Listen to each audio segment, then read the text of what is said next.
12시에 많은 참여 바랍니다. 자, 미국 증시 지수는 혼조세를 이어가고 있지만 내부적인 움직임들은 계속해서 빠르게 나오고 있습니다. 현지 연결해서 자세하게 알아보겠습니다. 김한희 특파원입니다. 안녕하십니까?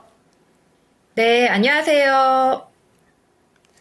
자, 미국의 이 지수 상승세는 어느 정도 이제 그쳐 있는 모습을 보이는 가운데 종목별이라든지 말씀해 주셨던 월요일에 말씀해 주셨던 여러 가지 이슈들, 발언들이 계속 나오고 있습니다. 간밤에는 어땠습니까? 네, 뉴욕 증시 3대 지수가 혼조세로 마감했습니다. 지난달 생산자 물가 지수 PPI 상승률이 둔화세를 보이며 인플레이션 압력이 일부 완화됐지만 장 막판 변동성을 키우며 기술주 위주의 하락세가 이어졌습니다. 내일 발표될 소비자 물가를 경계하는 모습이었는데요. 전날 상승했던 미 국채 금리와 달러 가치는 PPI 발표 후 하락세를 보였습니다. 이날 뉴욕 증권거래소에서 다우존스 30 산업평균 지수는 전 거래일 대비 0.52% 올랐고 S&P 500 지수도 0.11% 오른 채 거래를 마쳤습니다. 반면 나스닥 지수는 전 거래일 대비 0.23% 내린 채 마감했습니다.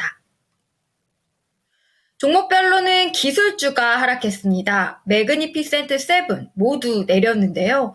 엔비디아는 닷새를 내리 하락해 이날은 1.1% 떨어졌습니다. 테슬라는 하루 만에 다시 하락세로 방향을 틀었습니다. 테슬라는 1.72% 하락한 396.36달러로 마감했습니다. 애플 0.48% 떨어졌고 메타는 2.3% 밀렸습니다. AI 소프트웨어 기업인 팔란티어는 1.43% 올랐습니다. 특징주를 보면 제약사 일라이릴리는 비만 치료제 수요가 시장 기대를 충족하지 못할 것으로 전망하면서 6.6% 하락했습니다. 항공기 제작사 보잉은 지난해 항공기 인도량이 1년 전보다 3분의 1가량 감소했다는 발표로 2%가량 내렸습니다. 최근 젠슨허왕 엔비디아 CEO의 발언 여파로 큰 부침을 겪었던 양자 컴퓨팅 관련주들은 크게 치솟았습니다. 양자 컴퓨팅 관련 업계 인사들이 젠슨허왕 발언을 반박하기도 했지만 관련주들은 심한 출렁거림을 보였었는데요.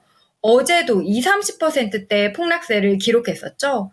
이처럼 폭락세를 지속하던 양자 컴퓨터 종목들은 모처럼 큰 폭으로 뛰었습니다. 리게티가 47.93% 폭등해 양자 컴퓨터 종목 상승률 1위를 기록했습니다. 디웨이브는 23%, 퀀텀 컴퓨팅은 14% 올랐는데요. 아이온큐는 양자 컴퓨터 종목 가운데는 상승폭이 가장 미미해 5.9% 상승 마감에 그쳤습니다. 자, 이어서 지난주에도 고용지표가 참 중요했었고 굉장히 견고했기 때문에 오히려 시장에선 금리 인상하는 것 아니냐 또 이런 얘기들도 있었습니다. 자, 이번 주엔 또 생산자 물가 지수가 발표가 됐는데요. 추이가 어떻게 나왔습니까? 네, 미국의 인플레이션 재발 가능성이 고조된 가운데 지난해 12월 생산자 물가가 예상보다는 덜 오른 것으로 나타났습니다. 물가 상승 압력이 지속될 것이라는 우려를 완화하는 데 일부 도움이 될 것으로 예상되는데요. 미국 노동부는 지난해 12월 미국의 생산자 물가 지수 PPI가 전월 대비 0.2% 상승했다고 밝혔습니다. 이는 전망치 0.4%를 밑도운 건데요. 에너지와 식품 등을 제외한 근원 생산자 물가지수 상승률 역시 전월 대비 보합으로 전망치 0.3%를 밑돌았습니다. 지난달은 상품 가격이 전월 대비 0.6% 오른 게 물가를 끌어올렸는데 휘발유 가격이 크게 오르면서 에너지 가격이 전월 대비 3.5% 급등했지만 신선 및 채소 가격이 14.7% 하락하면서 상품 가격 상승세를 상쇄했습니다. 이번 발표는 1월 말 연준의 금리 결정에 영향을 미칠 것으로 보이는 이번 주 두 가지 주요 인플레이션 지표 중 첫 번째 지표입니다. 물가 상승률 둔화세가 멈추면서 연준은 금리나 속도 조절을 강하게 시사한 상황이죠. 만약 물가가 다시 둔화세를 이어간다면 연준의 금리 인하는 다시 시작될 수도 있습니다. 도매 물가로도 불리는 생산자 물가는 일정 시차를 두고 최종 소비재 가격에 반영된다는 점에서 소비자 물가의 선행 지표로 받아들여지거든요. 최근 인플레이션 압력이 재점화된 가운데에서 지난달 PPI가 하락한 건 물가 상승 우려가 다소 완화된 겁니다.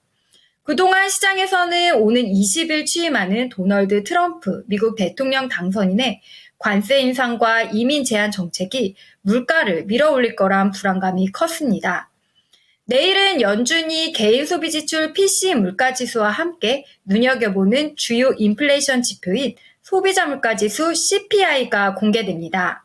지난해 12월 CPI는 전년 대비 2.9% 올라 직전월 수치를 상회했을 것으로 예상되는데요.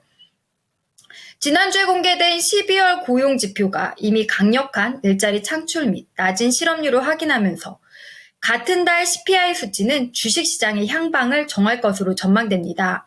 예상보다 높은 물가 오름세가 나온다면 최근 주식시장에 부담을 줘온 국채 수익률의 추가 상승으로 이어지면서 시장 분위기를 당분간 더욱 악화할 수도 있기 때문인데요.